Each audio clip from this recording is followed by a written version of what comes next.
Imagine this.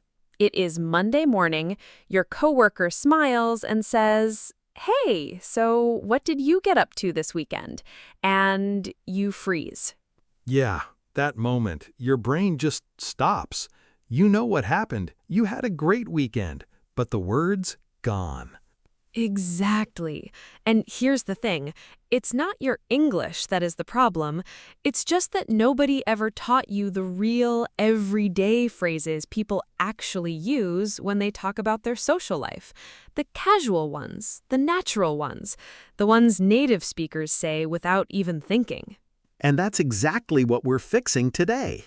Welcome to Fluento, everyday English for real life. I'm Anna.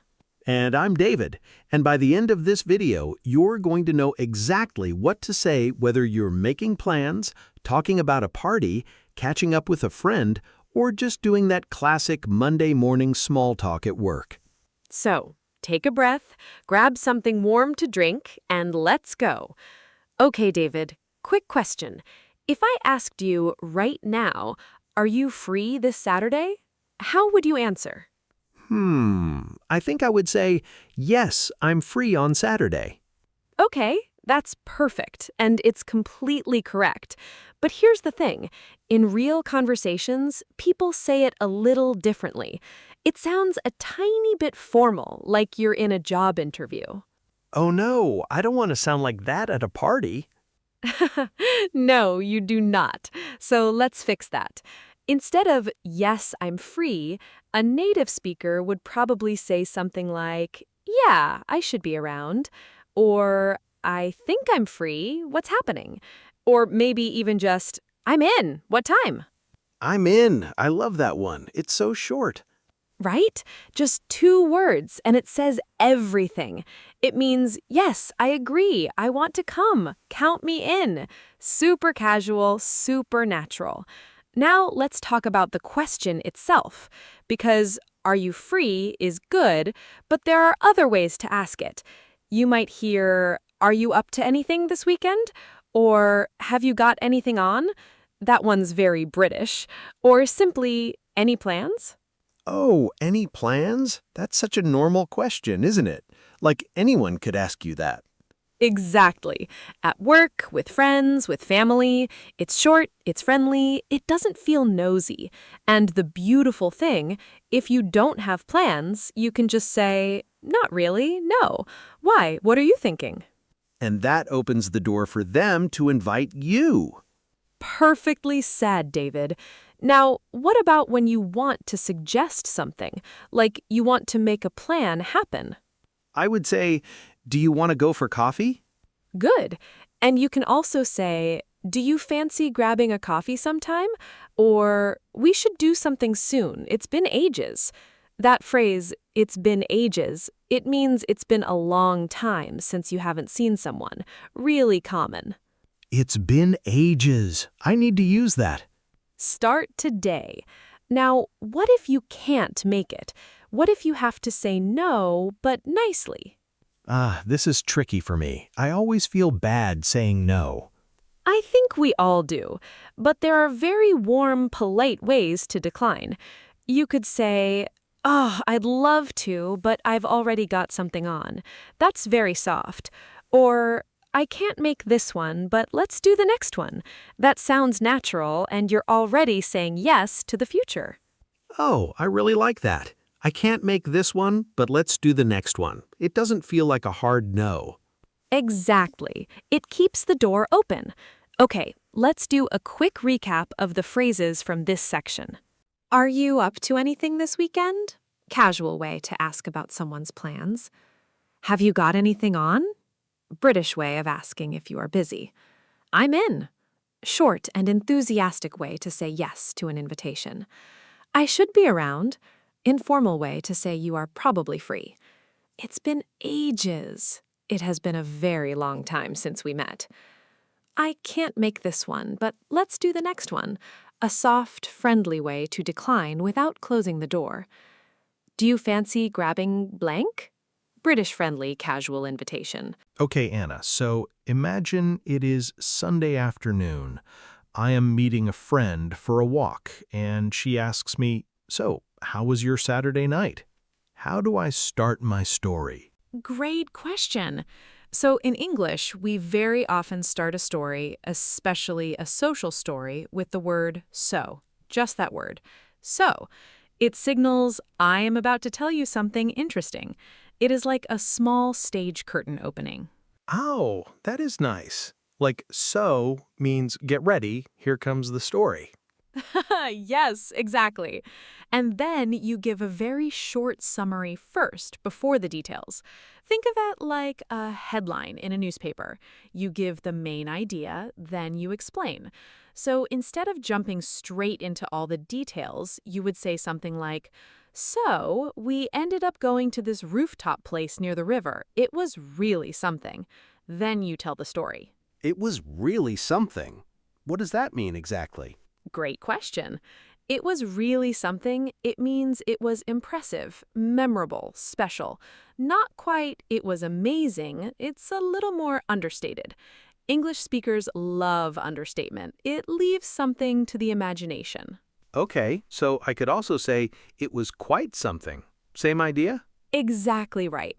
Now, let us talk about some phrases for describing how an event went. Imagine someone asks you, "How was the dinner party?" Here are some options from most positive to, let's say, interesting. It was brilliant. Everyone had such a good time. It was a really good laugh. That means it was very fun, right? Perfect. A good laugh, really common in British English. It means funny, enjoyable, lots of laughter. You could also say, "We had a blast." We had a blast. That's American, yeah? More American, yes, but everyone understands it. Now, what if it was okay, but not amazing? It was all right. Good, it was all right, or it was decent. Both mean not bad, acceptable. And here's a lovely one. It was nice, actually. The word actually at the end makes it sound like you were not sure it would be good, but it surprised you. Ooh, like, I was not expecting much, but it was nice, actually. The word actually does all the work. Exactly. Now, what if something went wrong or got a bit chaotic? I would say it was a disaster. Well, you could, but a softer option is it was a bit of a mess, or it got a bit out of hand. That means it started okay, but became too much, too loud, too crowded, too dramatic. It got a bit out of hand. Okay, I've definitely been to parties like that. We all have. Now, one more really useful structure. When you're telling a story, you'll need to show that something happened unexpectedly or that a plan changed. For this, use "we ended up." For example, "We ended up staying until midnight," or "We ended up going to a completely different restaurant." Because plans always change, right? You plan one thing and you end up doing something else entirely. Life. And "we ended up" captures that perfectly. It's natural, it's honest, and it immediately makes your story feel real. Okay, so we've talked about how to talk about your own plans and your own stories, but what about when you want to ask someone else? Like, how do you show real interest without it sounding like an interrogation? Great way to put it. Yes, in English, showing genuine interest is all about the follow-up. Anyone can say, "How are you?" But what makes you sound natural and warm is what you say next. After someone answers, you ask a follow-up question. That's the secret. So if I say, "How was your weekend?" and they say, "Good, I went to a concert," I don't just say, "Oh, nice." I should say, Exactly. You dig a little. You could say, "Oh, really? Who did you see?" Or, "Was it good? What was the vibe like?" Or, "I didn't know you were into live music. How long have you been going to concerts?" see, that last question, "I didn't know you were into live music," that shows you were listening and you're curious about them as a person. Perfectly observed. And that's what makes conversations feel warm. Not just the words, but the attention behind them. Now, let's look at some great questions you can use to catch up with someone you haven't seen in a while. Oh, wow, Anna, I haven't seen you in forever. How have you been? I've been really good, actually. Busy, but good. Life has been a lot lately. Yeah? What have you been up to? Oh, lots of things. We just moved to a new neighborhood, so that's been a whole thing. Lots of boxes. Too many boxes. Oh, wow, that's exciting, though. Are you settling in okay? Slowly but surely. Still finding our feet, honestly. I know that feeling. Well, we should catch up properly soon. It feels like years. I would love that. Let's actually make it happen this time. Okay, did you notice the phrases there? Let's pull a few out. I haven't seen you in forever. That just means a long time. Really casual, really warm. And life has been a lot lately. That phrase, a lot, is almost like shorthand. It means things have been busy, complicated, full on. You don't need to say everything. A lot says it. And still finding our feet. That's getting used to something new. Exactly. It works for a new house, a new job, a new city, a new school, anywhere you're adjusting. And the last one, let's actually make it happen this time. The word actually there is doing something really interesting. It means we keep saying we'll meet up, but we never do. Yes, it acknowledges that politely without saying it rudely. It's the gentle nudge. Very English. Now, what about keeping a conversation going when you meet someone new at a social event? Oh, this is where I struggle. I never know what to ask. The golden question for this is, how do you know everyone here? It's open, it's friendly, and it gives the other person a story to tell. People love to answer it because they can say, oh, I went to school with the host, or we used to work together ages ago. And then you can ask follow-up questions about whatever they say. Exactly. One question opens a whole conversation. And if you want to wrap up gracefully and move away, which sometimes you need to do, you could say, it was really lovely meeting you. I'll let you mingle. That's very polite. Or, I'm going to grab a refill. Talk later? Oh, nice. I'll let you mingle. That's smooth. Mingle means to move around and talk to different people at a social event. Very useful party word. All right, we are nearly there. Let us talk about one of the most important social situations in any English-speaking workplace, school, or community. Monday morning small talk. The "how was your weekend" conversation. The very one. Now, here is something a lot of learners do not know. When someone asks, "Good weekend?" on a Monday morning, they aren't always asking for a full story. It's sometimes more like a greeting than a question. So the expected answer is often just 2 or 3 sentences. Short, warm, specific.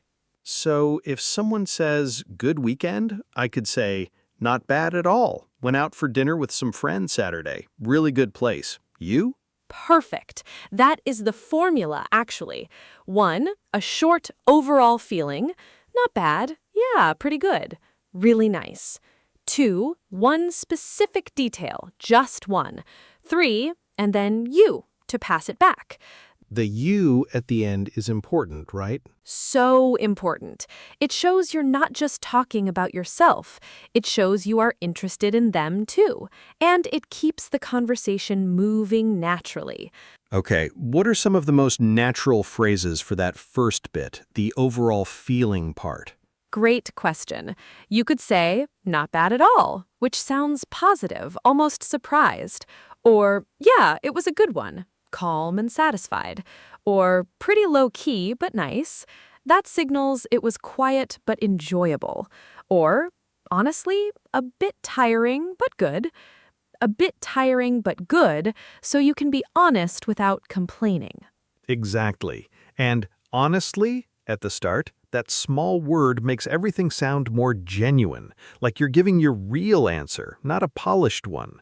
People really respond well to that. What about if the weekend was not great? What do you say? Ah, the polite English understatement comes in very handy here.